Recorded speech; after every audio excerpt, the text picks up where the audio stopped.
भाई माइक पर ही रखो, टूट ना जाए कहीं।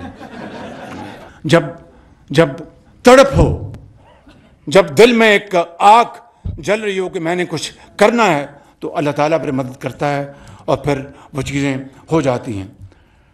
मेरे बुज़ुर्गों, भाइयों और बहनों, इस साल अक्टूबर यानी जून 2024, पिछले साल 2024 में जो घरेलू सार्फिन थे उनके लिए बिजली की कीमत 48 रुपये 70 पैसे थी जून 2024 में। वो इस वक्त 45 रुपये 5 पैसे पे है फ़ी यूनिट। ये ऑल कंज्यूमर्स की बात कर रहा हूँ।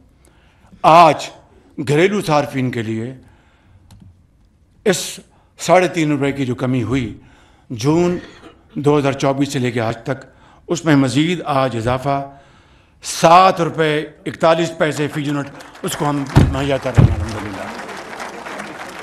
कभी गलती इंसान से हो जाती है, वो कमी समझ रहे हैं बिल्कुल।